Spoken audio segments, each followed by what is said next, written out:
இன்னைக்கு 2 சாமுவேல் புஸ்தகத்திலிருந்து உங்களோடு கூட நான் பேச விரும்புகிறேன். அல்லேலூயா. ஆமாம், தொடர்ந்து இந்த போதனைகள் அப்படியே போய்கொண்டிருக்கோம். அதுக்காக நம்ம ஜெபித்து கொள்ளுங்க. ஆமாம், நிறைய விஷயங்களை நம்ம கற்றுக்கொள்ள ஆவிக்குரிய வாழ்க்கையில் பிரயோஜனம் அடைகிறதற்கு ஒரு நல்ல வேத பகுதிகள், ஒரு அற்புதமான வேத பகுதிகளை தியானிக்க போகிறோம். என்னோடு கூட சேர்ந்து 2 சாமுவேல் புஸ்தகம் 3ஆம் அதிகாரத்துக்கு திருப்பிக் கொள்ளுங்க. நம்ம எல்லாரும் சேர்ந்து அந்த வசனத்தை வாசிக்கலாமா?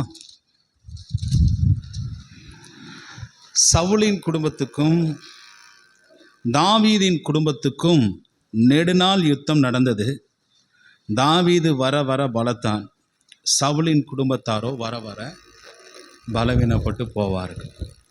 இன்றைக்கி என்னுடைய பிரசங்கத்தினுடைய தலைப்பு என்னென்னா, தாவீது வர வர பலத்தான் அப்படிங்கிற இந்த காரியத்தை குறித்து இன்றைக்கி நம்ம தியானிக்க போகிறோம். கடந்த வாரங்களிலே நான் சொன்னேன், சவுல் ராஜா அந்த குறி சொல்லுகிற அந்த ஆவியினிடத்திற்கு அந்த பெண்ணிடத்தில் போய் கேட்டபோது அவனுக்குரியதான தீர்ப்பை அது சொல்லிவிட்டது. நாளைக்கு நீங்கள் யுத்தத்தில் மடிந்து போவீர்கள், நீயும் உன்னுடைய குமாரனாகிய யோனத்தானும் என்னோடு கூட பாதாளத்தில் இருப்பீங்க அப்படிங்கிறத சொல்லிட்டாங்க. அந்த குறி சொல்லுகிற ஆவி சொல்லிருச்சு. அதுக்கு பிறகு பார்த்தீங்கன்னா 31ஆம் அதிகாரத்தில் மரித்து போகிறார். சவுலும் அவனுடைய குமாரனாகிய யோனத்தானும் யுத்தத்தில் மரித்து போகிறாங்க. அதுக்கு பிறகு தாவீது அவர்களுக்காக புலம்பல் பாடினார். அதுக்கு பிறகு பார்த்திங்கன்னா தாவீதினுடைய காலங்கள் ஆரம்பிக்கிறது. அவன் ராஜாவாக திரும்பவும் அபிஷேகம் பண்ணப்பட்டு அவன் ஃபஸ்ட்டு யூதாவிலே 7 வருஷம் ஆட்சி செய்தார். அதற்கு பிறகு யூதா கோத்திரம் மாத்திரம் அவரை பின்பற்றினார்கள். அதற்கு பிறகு பார்த்திங்கன்னா அப்புறம் கொஞ்ச காலங்கள் கழித்து மொத்தம் இஸ்ரவேலரும் தாவீதை ராஜாவாக அவன் தேர்ந்தெடுத்து எங்களை நீ முழுவதும் ஆள வேண்டும் என்று சொன்ன காரியங்களை குறித்து நம்ம இந்த பகுதியிலே வாசிக்கிறோம். அதற்கு முன்பதாக சில காரியங்கள் என்னென்னா, 2 பேருக்கும் சிவில் வார்ன்னு சொல்லுவாங்க, உள்நாட்டு போர் அப்படின்னு சொல்லுவாங்க. அந்த போர் நடந்தது. தாவீதின் குடும்பத்திற்கும் சவுல் ராஜாவின் குடும்பத்திற்கும் நெடுநாள் யுத்தம் நடந்தது என்று பார்க்கும். சவுல் ராஜாவினுடைய குடும்பத்துக்கு, அதாவது அப்னேர் தலைவனாக இருந்தான்.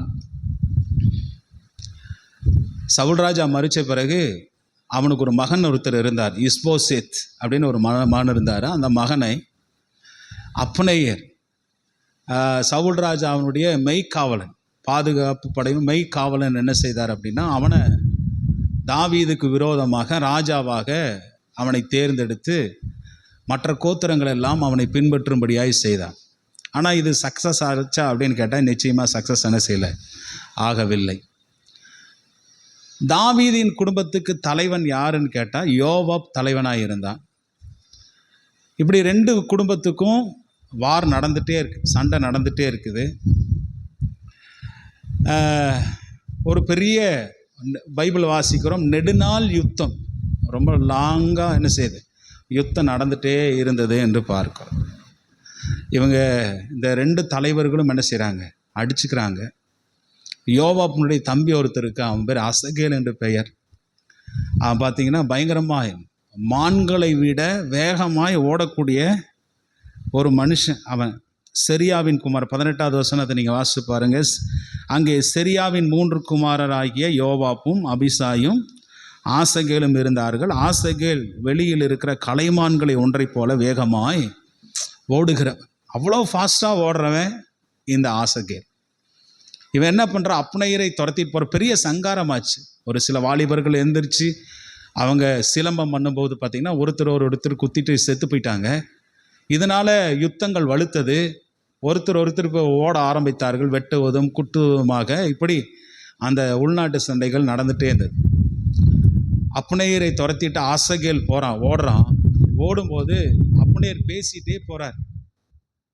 என்ன பேசுகிறாரு? இங்கே பாரு, என் பின்னாடி நீ துரத்தாத, யாராவது வலதுபுறத்தில் இடதுபுறத்தில் யாராவது வாலிபர்கள் இருந்தால் அவங்கள பிடிச்சி நீ என்ன செய்ய, அவங்கள ஏதாவது பண்ணிக்கோ. நான் உன்னை ஏதாவது செய்தேன்னா யோவாப்பினுடைய முகத்தை நான் எப்படி நான் பார்ப்பேன். ஆகவே வலதுபுறத்திலேயாவது இடது ஏதாவது ஒரு வாலிபர்களை பிடிச்சி நீ அவர்களை கொன்று விடு, அவர்களை பலி தீர்த்து விடு, உன்னுடைய கோபத்தை எல்லாம் அவங்க மேலே காமிச்சிருன்னு சொல்கிறான். ஆனால் ஆசகேல் கேட்கவே இல்லை, பின்னாடியே போயிட்டு இருக்கிறான் அப்னேருக்கு பின்னாடி. அப்னேர் என்ன பண்ணுறான் அப்படின்னா பின்னாடி திரும்பி ஈட்டினால ஒரே குத்து குத்துறான். அங்கே ஆசகேல் மரித்து போகிறான்.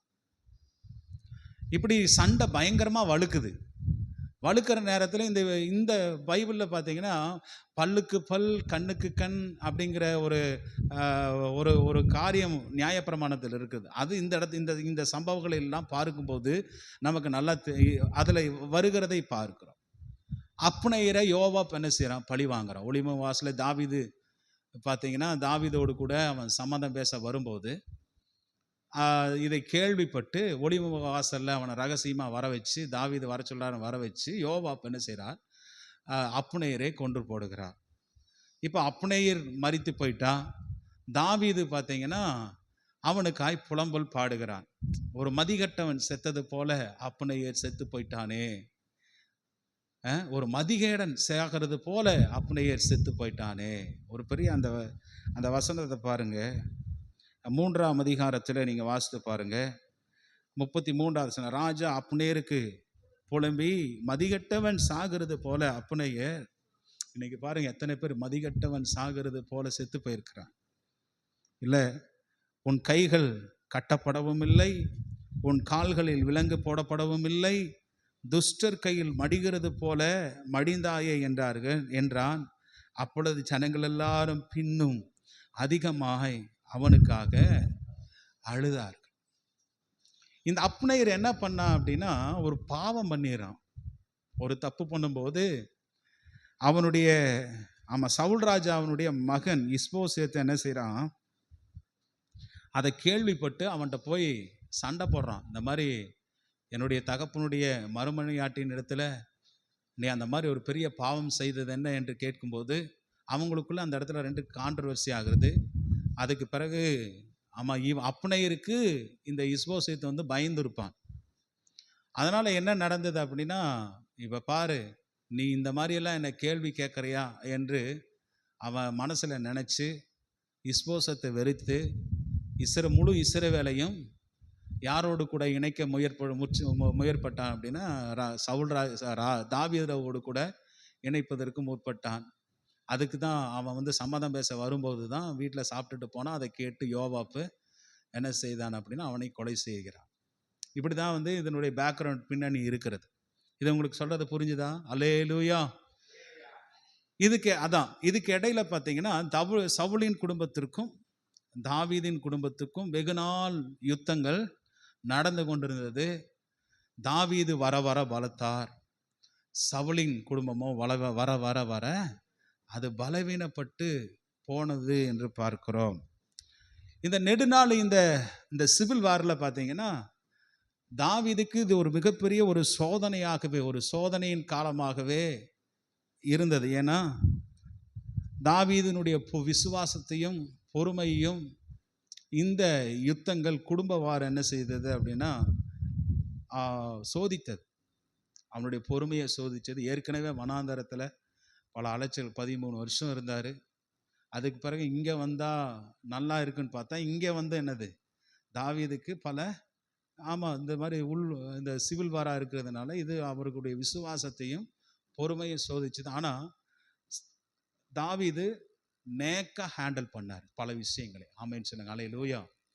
நல்ல திறமையாக கர்த்தர் அவனோடு கூட இருந்தார். ஆமென். அல்லேலூயா.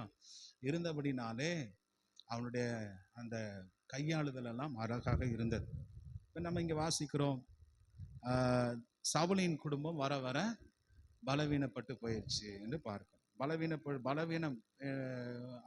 பலவீனம் அடைந்தார்கள். என்னன்னா இடங்களை அவர்கள் எல்லாம் இழந்தார்கள். இந்த போரில் பார்த்தீங்கன்னா இடங்களை எல்லாம் இழந்து போயிட்டாங்க. அடுத்தது மனிதர்களை அவர்கள் இழந்தார்கள்.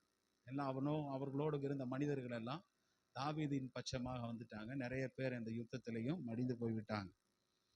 எல்லா இடங்களிலும் தோல்வி அடைந்தார்.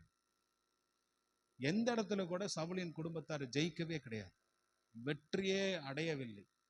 ஏன் அப்படின்னா சவுல் பண்ண பாவங்கள் அவனுடைய குடும்பத்தை தலைமுறை தலைமுறையாக அது பாதித்தது.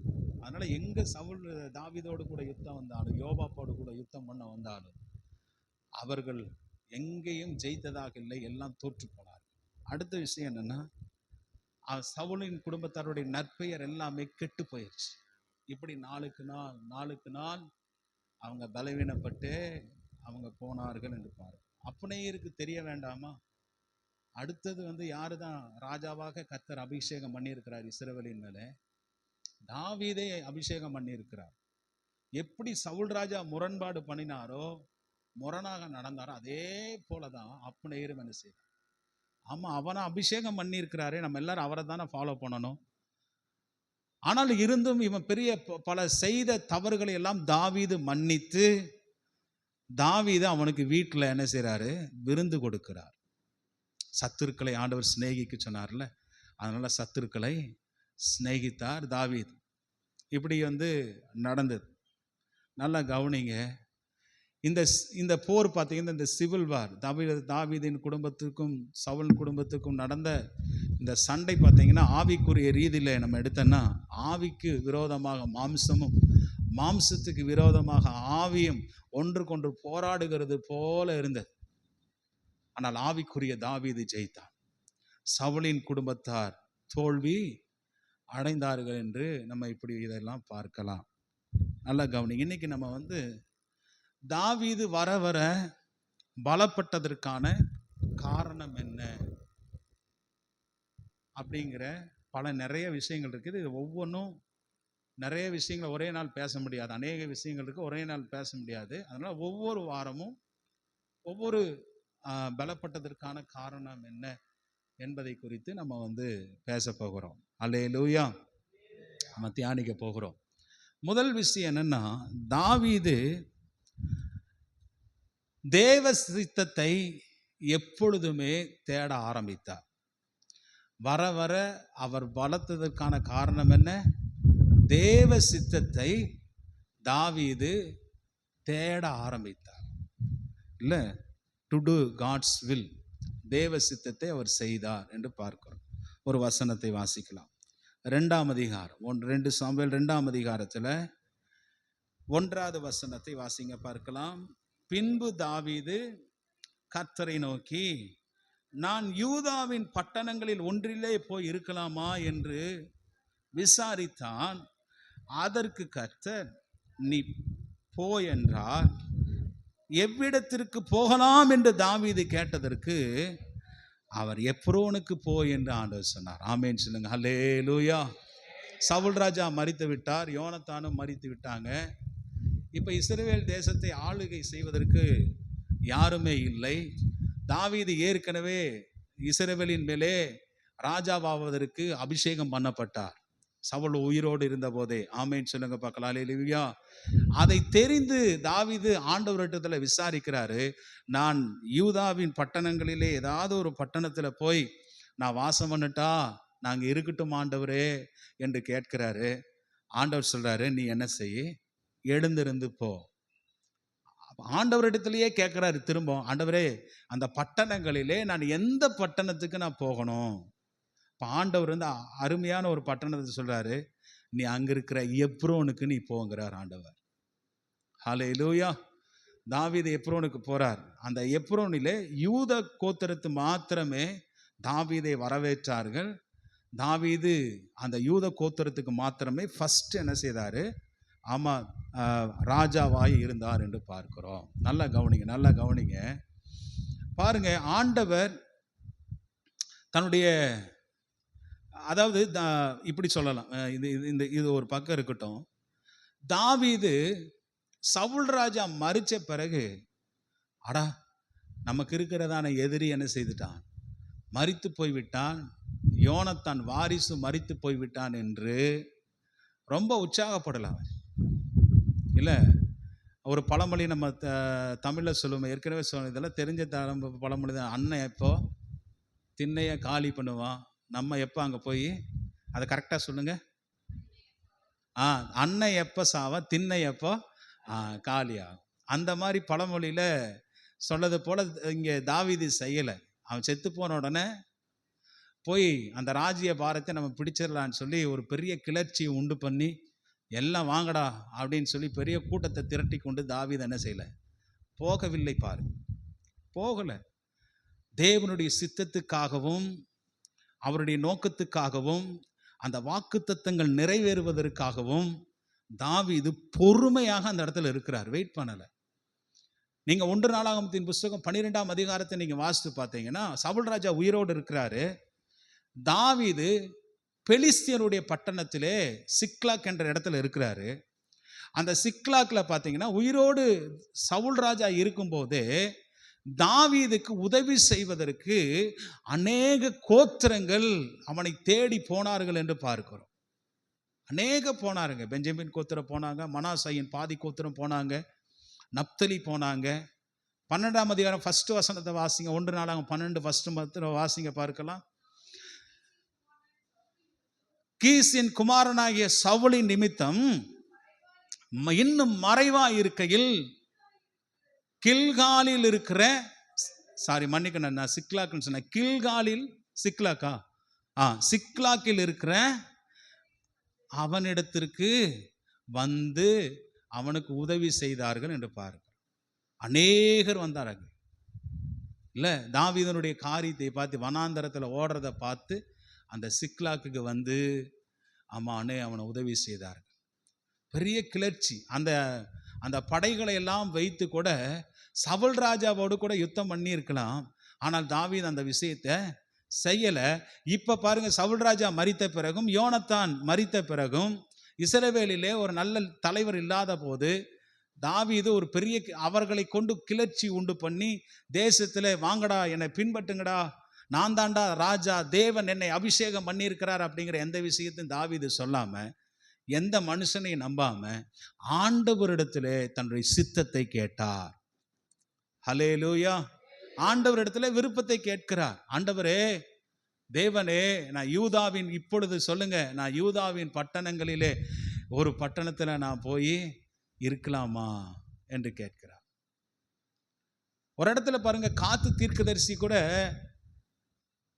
தாவீதை அவன் அந்த கேவ்ல குகைகளிலே இருக்கும்போது, நீ ஏன் அரணிப்பான இடத்துல நீ வந்து இருக்கிற, உன்னுடைய அந்த அந்த அந்த அரணிப்பான இடத்தை விட்டுட்டு நீ பட்டணத்துக்குள்ளான்னு கூப்பிடுறார் காத்து தீர்க்கதரிசி. ஆனால் தாவீது போகவில்லை. ஹல்லேலூயா. ஆனால் இந்த இடத்துல பாருங்க, எந்த ஒரு பிரச்சனையும் பண்ணாம, என்னத்தான் கர்த்தர் அபிஷேகம் பண்ணி இருக்கிறார் என்று அவன் துள்ளி குதிக்காம, அண்ணன் எப்போ சாவன் திண்ணை எப்போ காலியாகும் என்று இல்லாம என்ன செய்தார்? தேவனுடைய சித்தத்துக்காய் காத்திருந்தார்.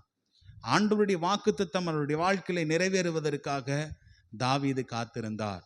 ஆண்டவர்கிட்ட போய் கேட்கிறாரு, ஆண்டவரே, நான் வந்து யூதாவின் பட்டணங்களில் ஒரு பட்டணத்துக்கு நான் போவதற்கு ஆண்டவர் உமக்கு சம்மதமா, நான் போகலாமான்னு கேட்குறேன். ஆண்டவர் தன்னுடைய விருப்பத்தை தெரிவித்தார். நீ போ, தாராளமாக போ. அங்கே எங்கேன்னு கேட்குறான். யூதாவில் அநேக பட்டணங்கள் உண்டு, அதில் எந்த பட்டணத்துக்கு போகணும்னு திரும்ப கேட்கும் போது ஆண்டவர் சொல்றார், நீ எப்ரோனுக்கு போ என்றார். ஹல்லேலூயா. எப்ரோன் என்பது தன்னுடைய பிதாக்கள் கல்லறை உள்ள ஒரு பட்டணம். ஆபிரகாமின் கல்லறை, ஈசாக்கு, யாக்கோப்பு, அவனுடைய மனைவிமாருடைய கல்லறை எங்கே இருந்தது? எப்ரோனிலே இருந்தது. பிதாக்களுடைய கல்லறை அங்கே இருந்தது. ரெண்டாவது பார்த்தீங்கன்னா, அதாவது ஆசாரியர்களுக்கென்று அடைக்கல பட்டணங்கள் 6 அடைக்கல பட்டணங்கள் கொடுக்கப்பட்டது. மோசையினாலே சொல்லப்பட்டு யோசுவா அவர்களுக்கு கொடுத்தார். அந்த 6 அடைக்கல பட்டணத்தில் ஒரு அடைக்கல பட்டணம் எப்ரோன். ஆமேன் சொல்லுங்க பார்க்கலாம். ஹல்லேலூயா. எதுக்கு அடைக்கல பட்டணம்? எவனா ஒருவன் கைப்பசகாய் எவனாவது கொன்னுட்டான்னா அவன் கொன்னுட்டு தப்பிச்சு எங்கே ஓடலாம்? அடைக்கல பட்டணத்தினுக்கு ஓடலாம். அவன் அடைக்கல பட்டணத்தில் போய் அது ஒரு சிறை மாதிரி தான். ஆனால் எல்லா சுதந்திரமும் அங்கே இருக்குது. அவன் சாப்பிடலாம், எல்லாம் பண்ணலாம், சுதந்திரமாக இருக்கலாம். ஆனால் பிரதான ஆசாரியன் மரிக்கிற வரைக்கும் அவன் அந்த பட்டணத்திலேயே இருக்க வேண்டும். ஹல்லேலூயா. அவன் மரித்த பிறகு அவன் வரலாம். அது வரைக்கும் 20 வருஷமோ 30 வருஷமோ ஒரு சிறை மாதிரி, ஆனால் ஃப்ரீடமான ஒரு சிறை. அந்த பட்டணத்தில் தான் இருக்கணும், வேற எங்கேயும் போகக்கூடாது, தன்னுடைய சொந்த ஊருக்கு வரக்கூடாது, மனைவி பிள்ளைகளை பார்க்கக்கூடாது. அதுவே ஒரு சிறை மாதிரி அடைக்கலப்பட்டான். அப்படி அந்த மாதிரி ஒரு பட்டணத்துக்கு தாவீதை கர்த்தர் அனுப்பினார் என்று பார்க்கிறோம். ஹல்லேலூயா. எல்லாரும் கரங்களை உயர்த்தி சொல்லுங்க பார்க்கிறோம். ஹல்லேலூயா, ஹல்லேலூயா. அவர் அவசரப்படாமல் வாக்குத்தத்தம் நிறைவேற தேவனிடத்திற்கு நேராக அவர் காத்திருந்தார் என்று பார்க்கிறோம். தாவீது தேவனுடைய சித்தத்தை அவர் செய்து கொண்டே இருந்தார். உரீம் தும்மீமை எடுத்துக்கொண்டு வந்து சித்தத்தை அறிந்து கொண்டார் என்று நம்ம இந்த வேத பகுதியில எல்லாம் நம்ம வந்து வாசிக்கிறோம். ஆமென், ஹல்லேலூயா. எப்ரோன் குறித்து நம்ம பார்த்தோம். தாவீது எப்பொழுதுமே தெய்வ சித்தத்தை தேடுகிறவராகவே இருந்தார். எல்லா நேரங்களிலும் தெய்வ சித்தத்துக்கு மாறாக தாவீது ஒரு நாளுமே செயல்பட்டதே கிடையாது. ஒரே ஒரு விஷயத்தை தவிர. என்ன விஷயம்? பத்சேபாளுடைய இடத்துல அந்த பாவம் செய்த அந்த ஒரே ஒரு விஷயத்தை தவிர, அதுக்கு பிறகு அவர் மனம் திரும்பிட்டார். மனம் திரும்பி தேவ சித்தத்தை அவர் செய்ய ஆரம்பித்தார் என்று பைபிளில் நம்ம வாசிக்கிறோம். அல்லேலூயா. மரணம் வரைக்கும், சாகும் வரைக்கும் அவர் தேவ சித்தத்தையே அவர் செய்து கொண்டு இருந்தார். ஒரு வசனத்தை நீங்கள் வாசித்து பார்க்கலாம். தேவ சித்தத்தை ஃபஸ்ட்டு செய்தார். எப்படியெல்லாம் தேவ சித்தத்தை செய்தார் அப்படின்னா நமக்கு தெரியும். 1 சாமுவேல் 30ஆம் அதிகாரம் 7-8 வசனத்தில் வாசிக்கிறோம். அவர் பெலிஸ்திய நாட்டிலே சிக்லாக்கிலே இருக்கும்போது என்ன செய்தாங்க? அவன் போயிட்டு அந்த ராஜாவின் இடத்துல போயிட்டு திரும்பி வரும்போது சிக்லாக்கை பார்க்கிறான். சிக்லாக் அமலேக்கியர்களால் என்ன செய்யப்பட்டது? சூறையாடப்பட்டிருந்தது. அக்னினால் கொளுத்தப்பட்டிருந்தது. இவன் ரொம்ப நாள் பிரயாணத்துக்கு பிறகு பார்க்கிறான். மனைவிமார இல்லை, பிள்ளைகள் இல்லை, அவனுடைய ஆடு மாடுகள் இல்லை, அவனோடு கூட இருந்த 600 பேருடைய மனைவிமார்களும் இல்லை, சொத்துக்கள் இல்லை, எல்லாம் அமலேக்கியர் பிடித்து கொண்டு போனார்கள். நம்ம இந்த வருஷத்தினுடைய ஃபஸ்ட்டு நாள், அந்த நியூ இயர் அன்னைக்கு நம்ம தியானிச்சோம். அல்லேலூயா. தாவீது தனக்கு பலன் இல்லாமல் போக மட்டும் அழுதான் என்று பார்க்கும். தனக்கு பலன் இல்லாமல் போக மட்டும் தாவீது அழுதார். எல்லாரும் இவன் மேல கல்லறிய வேண்டும் என்று இருந்தபோது தாவீது கர்த்தருக்குள் தன்னை திடப்படுத்தி கொண்டு, அபியத்தார் என்கிற ஆசாரியன் இடத்துல, அபியத்தார் என்கிற ஆசாரியன் யாரு தெரியுமா? போன வாரம் தப்பிச்சு போனார் பாருங்க ஒருத்தர். 85 ஆசாரியர்களை சவுல் ராஜா கொன்று போட்ட போது அதிலிருந்து தப்பித்து போன ஆசாரியனுடைய பெயர் தான் எனது அபியத்தார். அபியத்தார் இடத்துல தான் அவன் இடத்துல உரீம் தும்மீம் என்கிற அந்த காரியம் இருந்ததுனால அதை போய் கொண்டு வர சொல்லி கேட்கிறார். என்ன கேட்கிறாரு? ஆண்டவரிடத்துல, ஆண்டவரே, நான் அந்த தண்டை பின்தொடரலாமா? நான் சகல எல்லாவற்றையும் நான் திருப்பிக் கொள்வேனா என்று கேட்கும்போது ஆண்டவர் சொன்னார், நீ போ, நீ சகலவற்றையும் நீ திருப்பிக் கொள்வாய். ஆமென், அல்லேலூயா. அப்ப எந்த ஒரு பிரச்சனை வந்தாலும் தாவீது நெருக்கப்படுகிற நேரத்தில் தேவ சித்தத்தை தாவீது எப்பொழுதுமே தேடுகிறவராகவே இருந்தார். அதே போல 2 சாமுவேலின் புஸ்தகம் 5ஆம் அதிகாரம் 22வது வசனத்திலிருந்து அந்த வசனத்தை 25 வசனங்கள் வாசித்து பாருங்க. தாவீது யுத்தத்துக்கு போக வேண்டும். யுத்தத்துக்கு பெலிஸ்தியர் தேசத்தின் மேலே வந்து விட்டார்கள். வரும்போது ஆண்டவரிடத்துல தாவீது விசாரிக்கிறார். அப்ப ஆண்டவர் யுத்தத்துக்கு போவதற்கு பிளான் சொல்றார். அல்லேலூயா. அந்த 5ஆம் அதிகாரம் அந்த வசனத்தை நீங்க வாசித்து பாருங்க. 22வது வசனத்திலிருந்து, பெலிஸ்தியர் திரும்பவும் ரெப்பாயிம் பள்ளத்தாக்கிலே இறங்கினார்கள். தாவீது கர்த்தரிடத்தில் விசாரித்ததற்கு அவர், நீர் நேராய் போகாமல் அவர்களுக்கு பின்னாங்களாய் சுற்றி போங்கிறார் ஆண்டவர். ஆண்டவர் பாருங்க, கர்த்தரிடத்தில் விசாரிக்கும் போது கர்த்தர் ஆலோசனை தாவீதுக்கு கொடுக்கிறார்.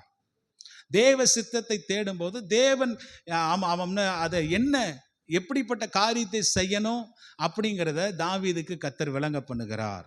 சொல்றாரு, நீ அவங்களுக்கு முன்பதாக போகாம, நேராக போகாம, அவர்களுக்கு பின்னாலே சுற்றி முசுக்கட்டை செடிகளுக்கு எதிரே இருந்து அவர்கள் மேல் பாய்ந்து என்று பார்க்கிறோம். முசுக்கட்டை செடிகளின் நுனிகளிலே செல்லுகிற இரைச்சலை நீ கேட்கும்போது சீக்கிரமாய் எழும்பிப்போ, அப்பொழுது பெலிஸ்தியரின் பாளையத்தை முறியடிக்க கர்த்தர் உனக்கு முன்பதாக புறப்பட்டிருப்பார் என்றார். கர்த்தர் தாவீதுக்கு கட்டளையிட்ட பிரகாரம் அவன் செய்து பெலிஸ்தியரை கேபா துவங்கி கேசேர் எல்லை மட்டும் அவன் முறியடித்தார். அல்லேலூயா. பாருங்க, ஆண்டவரிடத்துல நம்ம ஆலோசனை கேட்டா, ஆண்டவரே நான் என்ன செய்யணும், ஏது செய்யணும், யுத்தத்துக்கு போகிறேன் என்று ஆண்டவரிடத்தில் கேட்கும்போது ஆண்டவர் சூப்பர் ஐடியாவை தருவார். அல்லேலூயா. நம்ம கேட்காம இருக்கிறதா நம்முடைய பிரச்சனையாக இருக்குது. ஏதோ ஒரு பிரச்சனை வருது என் வாழ்க்கையில் ஒரு பெரிய போராட்டம் வருது, ஒரு பெரிய சூழ்நிலை என்னை அகப்பட்டு கொண்டு இருக்கிறது. அப்படி இருக்கிற நேரத்தில் நம்ம யாரை தேடி போகிறோம் தெரியுமா? நிறைய மனிதர்களை தேடி போகிறோம் ஆலோசனை கேட்பதற்காக. இல்லை பல வழிகளை நம்ம யோசிக்கிறோம். இதை செஞ்சால் பண்ணலாமா, அதை நம்ம சுயமாய் பல செல்ஃபாக என்ன செய்கிறோம், டிசிஷன் எடுக்கிறோம், சுயமாய் டிசிஷன் எடுக்கிறோம். ஆனால் யாரை தவிர, கடவுளை தவிர மற்ற எல்லாரிடத்திலும் நம்முடைய காரியத்தை கொண்டு போய் சொல்லுகிறோம். நம்முடைய தேவன் ஆலோசனையில் ஆச்சரியமானவர் என்று பார்க்கிறோம். அல்லேலூயா. ஆண்டவர் சொல்றாரு, நான் உனக்கு போதித்து நடக்க வேண்டிய வழியை உனக்கு காண்பிப்பேன், உன்மேல் என் கண்ணை வைத்து உனக்கு ஆலோசனை சொல்லு. அப்படிப்பட்ட தேவன் நம்முடைய தேவன். தேவனிடத்திலிருந்து ஒரு ஆலோசனை நமக்கு கிடைச்சதுன்னா நமக்கு எதிராக இருக்கிற எதுவுமே தவிடுபொடி ஆயிப்போம். ஒரே ஒரு வார்த்தை சொல்லும் ஆண்டவரே, ஒரே ஒரு ஆலோசனை சொல்லுங்க. தாவீதுக்கு விசாரிக்கிறார், நம்ம வாழ்க்கையில் ஜெயம் பெற வேண்டும் என்றால், வெற்றி கிடைக்க வேண்டும் என்றால், தோல்வி இல்லாத வாழ்க்கை வேண்டும் என்றால், வர வர பழக்க வேண்டும் என்றால், நம்ம செய்ய வேண்டிய முதல் விஷயம் என்னன்னா, தேவ சித்தத்தை நம்ம கேட்கணும். ஹல்லேலூயா. உன் வழிகள் எல்லாம் கர்த்தரிடத்தில் ஒப்புவித்து அவர் மேல் நீ நம்பிக்கையாரு, அவரே உன்னுடைய காரியங்களை வாய்க்க பண்ணுவார். நீ உன்னுடைய சுய புத்தியின் மேல் சாயாமல் என்று வாசிக்கிறோம். நம்ம சொந்த புத்தியின் மேல சாயாமல் நம்முடைய வழிகளை எல்லாம் கர்த்தருக்கு ஒப்பு கொடுத்து முழு இருதயத்தோடும் கர்த்தரை நம்பிக்கொண்டிருந்தால் ஆண்டவர் நம்முடைய காரியங்களை எல்லாம் வாய்க்க செய்வார். ஆமென். கரங்களை உயர்த்தி ஆண்டவருக்கு நன்றி செலுத்தலாமா? ஹல்லேலூயா. தாவீது முழுக்க முழுக்க முழுக்க முழுக்க முழுக்க முழுக்க தேவனை சார்ந்து அவருடைய சித்தத்தை மாத்திரமே செய்து அவர் வாழ்ந்தார். அதனால தான் ஆண்டவர் அவனை சொல்லும்போது என்னுடைய இருதயத்துக்கு ஏற்றவன் என்றார். ஹல்லேலூயா. என்னுடைய இருதயத்துக்கு ஏற்றவன் என்றார். வாசித்து பாருங்க, அப்போஸ்தலர் 13ஆம் அதிகாரம் 22வது வசனத்தை நீங்கள் வாசிங்க. அப்போஸ்தலர் 13ஆம் அதிகாரம் 22வது வசனத்தை நாம் வாசிக்கலாம். பின்பு அவர் சவுலை தள்ளி தாவீதை அவர்களுக்கு ராஜாவாக ஏற்படுத்தி ஈசாயின் குமாரனாகிய தாவீதை ஆண்டவர் சொல்றாரு பாருங்க, என்னுடைய இருதயத்திற்கு ஏற்றவன். ஆமென் சொல்லுங்க. ஹல்லேலூயா. யாருக்கு ஆண்டவர், யாருடைய இருதயத்துக்கு ஏற்றவன்? ஆண்டவர் இந்த மாதிரி ஒரு வார்த்தை சொல்லணுங்க. ஆண்டவர் நம்மை பார்த்து சொல்லணும், இந்த சகோதரி என்னுடைய இருதயத்துக்கு ஏற்றவன், இந்த சகோதரன் என்னுடைய இருதயத்துக்கு ஏற்றவன். ஆமென். யாரை கர்த்தர் சொல்ல முடியும் தெரியுமா? அப்படி கீழே இருக்கிற வசனத்தை வாசிங்க. ஏற்றவனாக கண்டேன், எனக்கு சித்தமானவைகளை எல்லாம் அவன் செய்வான் என்று அவனை குறித்து சாட்சியும் கொடுத்தான். தன்னுடைய இருதய தேவனுடைய சித்தம் செய்யறதுன்னா என்னது? தேவனுடைய இருதயத்தில் உள்ளதை நம்ம பார்க்கணும். பார்த்து இந்த பூமியில அவருடைய விருப்பம் என்ன, அவருடைய நோக்கம் என்ன, அவருடைய திட்டம் என்ன. நிறைய நேரத்தில் நம்முடைய சித்தத்தின்படியே நம்முடைய சுய புத்தியினாலேயே பல விதத்திலே நம்ம யோசிக்கிறோம். அதனால தான் சில காரியங்கள் எல்லாம் சக்சஸ் ஆகாமல் போகிறது. நமக்கு நிறைய தேவைகள் இருக்கலாம், நமக்கு நிறைய போராட்ட பிரச்சனைகள் இருக்கலாம். அதெல்லாம் நம்ம போய் நுழைஞ்சு அந்த பிரச்சனையை தீர்க்கக்கூடாது. என்ன தெரியுமா? அந்த எல்லாவற்றையும் தேவனுடைய சித்தத்துக்குள் நம்ம என்ன செய்யணும்? கொண்டு வர வேண்டும். அது காலதாமதமானாலும் அதற்காக பொறுமையாக நம்ம காத்திருக்க வேண்டும். கர்த்தர் நிச்சயமாய் காரியங்களை செய்வார். ஹல்லேலூயா. பொறுமை உங்களுக்கு வேண்டியதாக இருக்கிறது. பொறுமை நமக்கு ரொம்ப தேவை. ஆமாம், ரொம்ப வெயிட் பண்ணணும். ஒவ்வொரு காரியத்தையும் ஈஸியாக நமக்கு வராது. இல்லை, ஜெபிக்கும் போது தேவனுடைய சித்தத்தின்படி, தேவனுடைய நோக்கத்தின்படி, தேவனுடைய திட்டத்தின்படி கர்த்தர் என்றைக்கு கொடுக்குறாரோ அன்றைக்கு பார்த்தீங்கன்னா அதில் எந்த வேதனையும் இல்லாமல் கர்த்தர் கொடுப்பார். நம்ம காலத்துக்கு முன்பதாக தேவ சித்தத்தை அறிந்து செயல்படுவதற்கு முன்பதாக ஒரு காரியத்தை செய்ய வேண்டும் என்று நினைத்து நாம் போகிற நேரத்தில் அது ஆரம்பத்தில் இனிக்கும், போக போக நம்ம வாழ்க்கையில கஷ்டத்தை உண்டு பண்ணுது. அதனால பொறுமையா என்ன செய்யணும்? தாவீதை போல வெயிட் பண்ணணும். கர்த்தர் சில நேரத்தில் போகும்பாரு, சில நேரத்தில் போக வேண்டாம் பாரு. அப்போஸ்தலனாகிய பவுல் பாருங்க, ஊழியத்து நிமித்தம் ஆவியானவர் ஒரு இடத்துக்கு போகக்கூடாதுன்னு தடை பண்ணினார். போய் ஆசியாவில் பிரசங்கம் பண்ணலான்னு சொல்லி அவர் போறாரு. மிஷினரி பிரயாணத்தில் போயிட்டு இருக்கும்போது ஆசியாவிலே சுவிசேஷம் சொல்லக்கூடாது என்று ஆவியானவர் அவர் தடை பண்ணினார். அதனால என்ன நடந்தது? இரவு நேரத்திலே அப்போஸ்தலனாகிய பவுல் தூங்கினார். தூங்கி கொண்டிருக்கும் போது அவருக்கு ஒரு தரிசனம் வருது. ஒரு மேசடோனியா நாட்டுக்காரன் வந்து எங்களுக்கு நீங்கள் உதவி செய்ய வேண்டும் என்று கேட்டான். பவுல் வந்து அதனால தான் கர்த்தர் ஆசியாவில் தன்னுடைய சுவிசேஷ ஊழியை சொல்லக்கூடாதபடிக்கு தடை பண்ணினார் என்று அறிந்து கண்டமிட்டு கண்டம் ஊழியத்திற்கு போனார். அலைய மேசடோனியா நாடு என்பது ஐரோப்பா கண்டத்தினுடைய ஒரு நாடு. மகா அலெக்சாண்டனுடைய அப்பாவனுடைய ஊர் பிலிப்பு பட்டணம். அந்த பிலிப்பு பட்டணத்துக்கு அப்போஸ்தலனாகிய பவுல் ஊழியத்திற்கு போனார். அந்த பட்டணத்தில் தான், அந்த சிறைச்சாலையில் தான் தொழுமரத்தில் மாட்டினாங்க. அங்கிருந்து தான் அவர் பாடலை பாடினார், ஆராதித்தார். சிறைச்சாலைகள் எல்லாம் கலண்டு போச்சு. அலையிலோ கட்டுகள் கலண்டது, சிறைச்சாலையினுடைய அஸ்திபாரங்கள் அசைந்தது, கதவுகள் எல்லாம் திறவுண்டது என்று பார்க்கிறோம். ஒரு மனுஷன் தெய்வ சித்தத்தின்படி செய்யும்போது சில நேரத்தில் ஆவியானவர் தடுக்கும் போது நம்ம நின்றணும். ஆண்டவர் சித்தத்தை சில நேரத்துல எல்லாம் அப்படிப்பட்ட காரியங்கள் எல்லாம் நடக்கும் பாரு. ஹல்லேலூயா. ஆண்டவருடைய சித்தத்தின்படி செய்யும்போது அது மகிமையா இருக்கும், அது நல்லா இருக்கும். ஆண்டவர் நமக்கு தீமையானதை செய்கிறவர் அல்ல, நம்முடைய தேவன் நமக்கு நன்மையானதை செய்கிறவர். யூதா பட்டணத்துக்கு நீ போன்னு சொல்லும்போது, யூதா பட்டணம் தாவீதினுடைய ஊரு. அங்கே பெத்லெகேமே தாவீதுக்கு நிறைய நண்பர்கள் இருந்திருக்கலாம். அவன் கேட்குறாரு, விருப்பப்பட்டு கேட்குறாரு, யூதா பட்டணங்களில் ஒரு பட்டணத்திலே நான் போய் இருக்கலாமா? ஆண்டவர் கேட்குறாரு, அங்கே வந்து உன்னுடைய ஊருக்கு போகாத, எப்ரோனுக்கு போன ஆண்டவர் துரத்தினார். ஆமென், ஹல்லேலூயா. ஆமாம், கர்த்தருடைய சித்தத்தின்படி நம்ம செய்து கொள்ள பழகி கொள்ள வேண்டும். தாவீது மரணம் வரைக்கும் என்று இருக்கிறது. வாசித்து பாருங்க, அப்போஸ்தலர் நடவடிக்கைகள் 13, அதே 13ஆம் அதிகாரம் 36வது வசனத்தை நீங்கள் படித்து பாருங்கள். 13:36 என்ன சொல்றது? தாவீது தன் காலத்திலே தேவனுடைய சித்தத்தின்படி அவருக்கு ஊழியம் செய்தார். ராஜாவாக இருந்தார், ஆனால் இங்கே பைபிள் என்ன செய்ய, ஊழியம் செய்தார். அதுவும் கர்த்தருக்குரிய ஊழியம்தான்.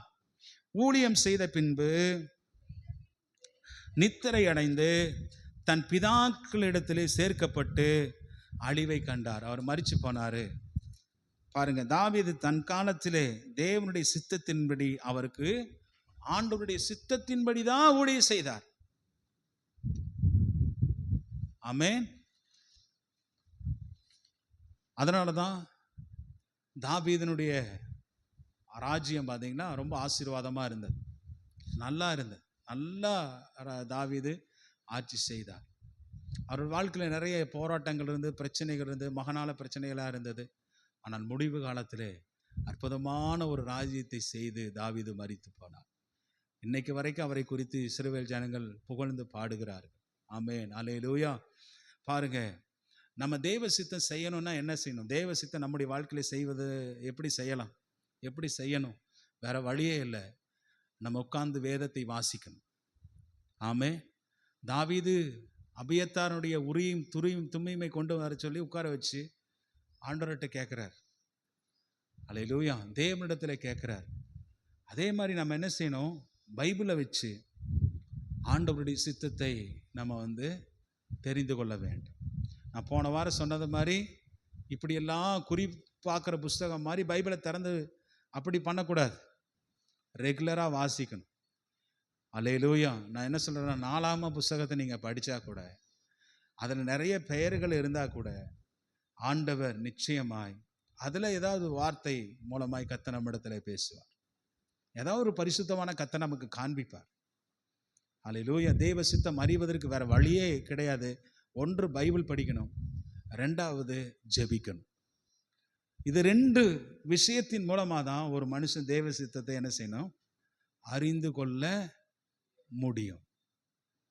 இதை தவிர வேற எதுவுமே நமக்கு பைபிளில் சொல்லலை. அல்லேலூயா. இப்போ எந்த மனுஷன் எவ்வளோ நேரம் வேத வாசிக்கிறானோ அவ்வளவு தூரம் தேவ சித்தத்தை புரிந்து நடந்து கொள்ள முடியும்.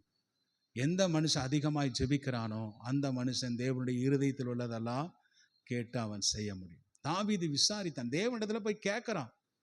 அது மாதிரி நம்முடைய வாழ்க்கைக்கா இருக்கலாம், எதிர்காலத்துக்கா இருக்கலாம், நம்முடைய வேலை வாய்ப்புக்கா இருக்கலாம், வாட் எவர் மேபி, எந்த ஒரு விஷயத்துக்கும் தேவ சித்தத்தை நம்ம என்ன செய்யணும், நம்ம தேடணும்.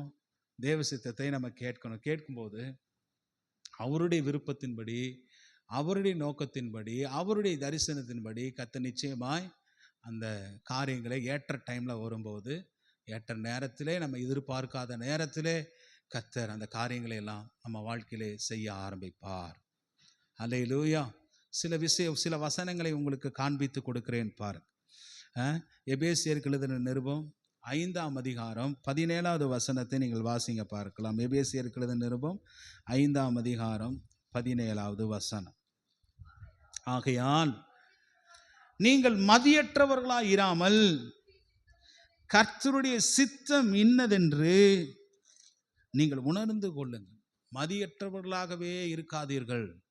இங்க பவுல் திட்டுற மாதிரி இருக்கா? இல்லை. அவர் சொல்றாரு, விசுவாசிகளை திட்டல. அவர் என்ன கண்டிச்சு புத்தி சொல்றாரு. என்ன கண்டிச்சு புத்தி சொல்றாரு? நீங்க மதியற்றவர்களைப் போலவே நீங்க இருக்காதீங்க, மற்றவர்களைப் போலவே இருக்காதீங்க, மதியற்றவர்களாய் இருக்கிறது போல இருக்க வேண்டாம். நீங்க கர்த்தருடைய சித்தத்தை செய்யுங்க பாருங்க. அல்லேலூயா. கர்த்தருடைய சித்தம் இன்னதென்று கர்த்தருடைய சித்தம் இன்னதென்று நீங்கள் உணர்ந்து கொள்ளுங்கள். இன்னொரு வசனத்தை கூட காண்பிக்கிறேன் பாருங்க. ரோமர் எழுதின நிருபம் 12ஆம் அதிகாரம் 2வது வசனத்தை நீங்கள் வாசிங்க பார்க்க. ரோமர் 12:2 வாசிங்க பார்க்கலாம். நீங்கள் இந்த பிரபஞ்சத்துக்கு ஒத்த வேஷம் தெரியாமல் தேவனுடைய நன்மையும் பிரியமும் பரிபூர்ணமான சித்தம் இன்னதென்று பகுத்தறியத்தக்கதாக உங்கள் மனம் புதிதாகிறதுனால நீங்க மறுரூபமாகுங்க. ஜபத்துல மறுரூபமாகுங்க. தேவனுடைய சித்தம் பாருங்க. சொல்றாரு, இந்த உலகத்துக்கு, நம்ம இந்த பிரபஞ்சத்துக்கு ஒத்த வேஷம் தெரியாம தேவனுடைய சித்தத்தை நீங்கள் அறிந்து கொள்ளுங்கள்.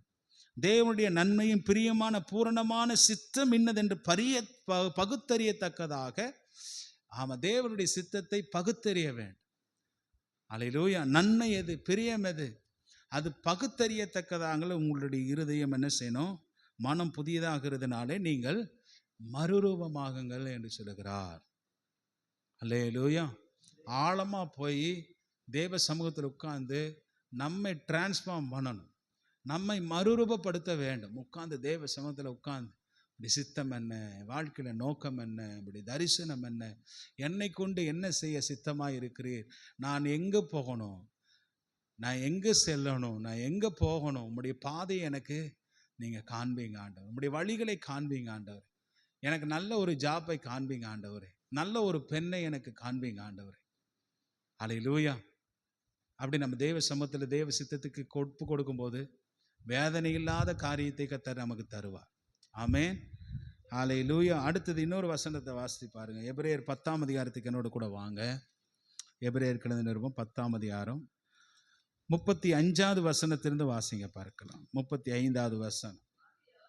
ஆகையால் மிகுந்த பலனுக்கு ஏதுவான உங்களுடைய தைரியத்தை விட்டுவிடாதபடி தேவனுடைய சித்தத்தின்படி செய்து வாக்குத்தத்தம் பண்ணப்பட்டதை பெறும்படிக்கு பொறுமை உங்களுக்கு வேண்டிதான் இருக்கிறது. வருகிறவர் கொஞ்ச காலத்திலே வருவார், அவர் தாமதம் பண்ணார் என்று பார்க்கிறோம். இந்த எபிரேய விசுவாசிகள், இவர்களை குறித்து நம்ம பார்க்கிறோம். என்னன்னா, அதாவது ஆரம்பத்தில் அவங்களுக்கு நிறைய பிரச்சனை இருந்ததுங்க. பயங்கர போராட்டம் இருந்தது, பயங்கர நெருக்கம் இருந்தது. அந்த காலத்தையெல்லாம் அந்த போராட்டத்தை, பிரச்சனையை, பாடுகளை, கட்டப்பட்ட நிலைமையை இதெல்லாம் சகித்தார்கள். சிங்கங்களுடைய வாய்களுக்கு இரையாக ஒப்பு கொடுத்தார்கள். நீரோ மன்னன்கிற ஒரு மன்னன் இருந்தான். அந்த மன்னன் பார்த்தீங்கன்னா அந்த யூதர்களை, கிறிஸ்துவ விசுவாசிகளை, குறிப்பாக கிறிஸ்துவ விசுவாசிகளை அநேகர் கொலை செய்தான், நிறைய கொலை செய்தான். அவன் 2 பக்கமும் பார்த்தீங்கன்னா டெட் பாடியை வீதியில் கட்டி, தெருவில் கட்டி விட்டு, ரோட்டில் கட்டிட்டு 2 பக்கமும் வச்சிருப்பானாம்.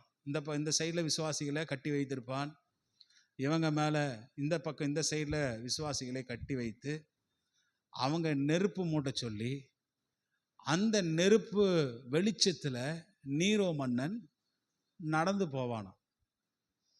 அப்போ அவனுடைய ஆட்சி எப்படிப்பட்ட ஆட்சி இருந்திருக்கும் என்று பாருங்க. அவனுடைய காலத்தில் விசுவாசிகள் ரொம்ப தேவ பிள்ளைகள் கஷ்டப்பட்டாங்க. அப்படியெல்லாம் இதை பார்த்த இந்த எபிரேய விசுவாசிகளை குறித்து தான் இங்கே பார்க்கிறோம். அப்படியெல்லாம் சகித்தீர்கள். ஆரம்ப காலத்தில் சிங்கங்களுக்கு ஒப்பு கொடுக்க போது அதெல்லாம் நம்ம சிங்கங்களுக்கு வேடிக்கை ஆக்கப்பட்டிருக்கிறீங்க, அதெல்லாம் நீங்கள் பொறுத்து கொண்டீங்க. ஆனால் இப்போ ஏன் நீங்கள் கஷ்டப்பட்டுட்டு இருக்கிறீங்க? இப்போ ஏன் உங்கள் விசுவாசம் எங்கே போச்சு? உங்கள் நம்பிக்கை எங்கே போச்சு? இந்த இடத்துல இதை எழுதின ஆக்கியோன் அதை என்ன செய்கிறாரு சொல்லுகிறதையே பார்க்கிறோம். நீங்கள் வாசித்து பாருங்கள். 10ஆம் அதிகாரத்தில் 32வது வசனத்திலிருந்து வாசிங்க. சொல்கிறார், முந்தின நாட்களை நீங்கள் நினைத்து கொள்ளுங்கள். நீங்கள் பிரகாசமாக்கப்பட்டிருந்த அந்த நாட்களிலே உபத்திரவங்களாகிய மிகுந்த போராட்டங்களை நீங்கள் சகித்தீர்களே. மிகுந்த போராட்டம் வந்துச்சு, அதை சகித்தீங்க. ஆரம்ப நாட்கள் அப்படி தானே, நம்ம எல்லாம் கூட அப்படி தான். ஆரம்ப நாளில் என்ன பாடு வந்தாலும் கஷ்டம் வந்தாலும் கிறிஸ்துவுக்காக நம்ம நின்னோம். இன்னைக்கு நிற்கிறோம். இன்னைக்கு அது மாதிரி நிற்க முடியுமா? சோதிச்சு பாருங்க. ஆரம்பத்தில் நின்னோம், ஆண்டவருக்காக எவ்வளோ வைராக்கியம் கொண்டோம், சபைக்கு முன்னாடியே ஓடி வருவோம், எவ்வளோ நேரம் ஜெபம் பண்ணோம், எவ்வளோ நேரம் வேத வாசித்தோம், எவ்வளோ காரியத்தை செய்தோம். இன்றைக்கி அந்த மாதிரி காரியத்தை நம்ம செய்கிறோமா? அதே போல தான் இந்த விசுவாசிகள் நடந்தாங்க. சொல்கிறாரு, முந்திய நாட்களை நினைத்து கொள்ளுங்க. நீங்கள் பிரகாசமாக்கப்பட்டிருந்த அந்த நாட்களின் உபத்திரவங்களாகி மிகுந்த போராட்டங்களை சகித்தீர்களே. அடுத்தது, நிந்தைகளாலும் உபத்திரவங்களாலும் நீங்கள் வேடிக்கையாக்கப்பட்டதும் அல்லாமல் அப்படி நடத்தப்பட்டவர்களுக்கு பங்காளிகளும் ஆனீர்கள். 34வது வசனம், நான் கட்டப்பட்டிருக்கையில் நீங்கள் என்னை குறித்து பரிதபித்ததுமன்றி பரலோகத்தில் அதிக மேன்மையும் நிலையுமான சுதந்திரம் உங்களுக்கு உண்டென்று அறிந்து உங்கள் ஆஸ்திகளையும் சந்தோஷமாய் கொள்ளையிட கொடுத்தீர்களே. ஆகையால் மிகுந்த பலனுக்கு எதுவான உங்களுடைய தைரியத்தை நீங்கள் விட்டு விடாதிருங்கள். அந்த தைரியத்தை விட்டு விடாதிருங்கள். சொல்றாரு, நீங்கள் தேவனுடைய சித்தத்தின்படி செய்து வாக்குத்தத்தம் பண்ணப்பட்டதை பெறும்படிக்கு பொறுமை உங்களுக்கு வேண்டியதாக இருக்கிறது. நீங்கள் தேவனுடைய சித்தத்தின்படி செய்யுங்க. நமக்கு வருகிற இந்த போராட்ட பிரச்சனையெல்லாம் நீங்கள் பார்க்காதீங்க, அதில் தேவ சித்தம் என்னதென்று நீங்கள் பாருங்கள். ஏசப்பா கூட இந்த பூமியில் இருந்தபோது பிதாவினுடைய சித்தத்தை செய்தார். அல்லேலூயா. கெத்செமனே தோட்டத்தில் அவருக்கு ஒரு பெரிய பிக் டெஸ்ட் இருந்தது, மிகப்பெரிய சோதனை இருந்தது. சொல்றாரு, ஆண்டவரே இந்த பாத்திரம் என்னை விட்டு நீங்க கூடுமானால் என்னை விட்டு நீங்கட்டும். ஆனால் சொல்றாரு, ஆனாலும் என்னுடைய சித்தத்தின்படி அல்ல, உம்முடைய சித்தத்தின்படியே இதாக கடவுது என்றார். மரணம் வரைக்கும் கீழ்ப்படிந்தவராகி தன்னைத்தானே தாழ்த்தி, அல்லேலூயா, அடிமையின் ரூபம் எடுத்து பிதாவினுடைய சித்தத்தை முழுவதுமாக இயேசு கிறிஸ்து இந்த உலகத்திலே அவர் செய்து முடித்தார். அல்லேலூயா. அதனால கர்த்தருடைய பிள்ளைகளே, நல்லா கவனிங்க. தாவீது எப்படி தேவனிடத்தில் கேட்டு விசாரித்தாரோ, தேவனிடத்தில் கேட்டு கேட்டு எல்லா விஷயத்தையும் செய்யும்போது சக்சஸ் அவருக்குள்ள வந்தது. நான் அந்த 11ஆம் அதிகாரம் 2 சாமுவேல் 11ஆம் அதிகாரம் அந்த பத்சேபாளுடைய அந்த காரியத்தில் மாம்சம் அவருக்கு செயல்பட்டது. மாம்சம் யுத்தத்துக்கு போக வேண்டிய காலத்தில் தாவீது தூங்கி கொண்டிருந்தார். அதனால தான் அந்த விபரீதமெல்லாம் நடந்தது. இவர் யுத்தத்துக்கு போயிருந்தார் என்றால் தேசமே யுத்தத்தில் இருக்குது. யோவாப் யுத்தத்தில் இருக்கிறார், இல்லை உரியா யுத்தத்தில் இருக்கிறார். ஆனால் தாவீது மாத்திரம் தூங்கினான் என்று பார்க்கும். அந்த ஒரு விஷயத்தை தவிர அல்லேலூயா மற்ற எல்லா காரியங்களிலும் தாவீது அவர் சர்ச்சு கட்டணும்னு அவருக்குள்ள, இதெல்லாம் நம்ம வர்ற நாட்களில் தியானிக்க போகிறோம். ஆண்டவருக்கென்று ஒரு ஆலயத்தை கட்டணும் அப்படிங்கிற வாஞ்சை தாவீதுக்குள்ளே இருந்தது. ஆனால் கர்த்தர் அதை வேண்டான்ட்டார். அநேக ரத்தத்தை சிந்தினபடினாலே நீ என்ன செய்யக்கூடாது, ஆட்டக்கூடாது, உன் மகன் அதை கட்டுவான் என்றார். ஆனால் தாவீது எல்லாவற்றையும் சவதரித்த, யுத்தத்துக்கு போய் சவதரித்து கொள்ளையிட்ட எல்லா பொருட்களையும் பிரதிஷ்டை பண்ணி கர்த்தருடைய ஆலயத்துக்கு கொடுத்தான் என்று பார்க்கிறோம். இப்படி நிறைய விஷயங்களை தாவீது என்ன செய்திருக்கிறார். இதெல்லாம் வர்ற காலத்தில் அதை குறித்து நம்ம பார்ப்போம். கர்த்தர் நம்மை ஆசீர்வதிப்பாராக. தாவீது வர வர பலப்பட்டான். அந்த பலப்பட்டதற்கு முதல் காரியம் என்ன அப்படின்னா, அவர் தேவ சித்தத்தை செய்தார். அடுத்த வாரத்தில் நிறைய விஷயங்கள் இருக்குது. நம்ம ஒவ்வொரு வாரமும் ஒவ்வொரு விஷயத்தை நம்ம தியானிக்க போகிறோம். கர்த்தர் நம்மோடு கூட இருப்பாராக. நீங்கள் எல்லாம் தெய்வ சித்தத்தை செய்யுங்க, தெய்வ சித்தத்தை தேடுங்க, கர்த்தர் உங்களை உயர்த்துவாராக. நம்ம எல்லாரும் ஜெபிக்கலாமா? எல்லாரும் எழுந்திருங்க, பார்க்கலாம், எழுந்திருந்து ஜெபிக்கலாம். எங்களை நேசிக்கிற நல்ல பிதாவே, எங்கள் சர்வ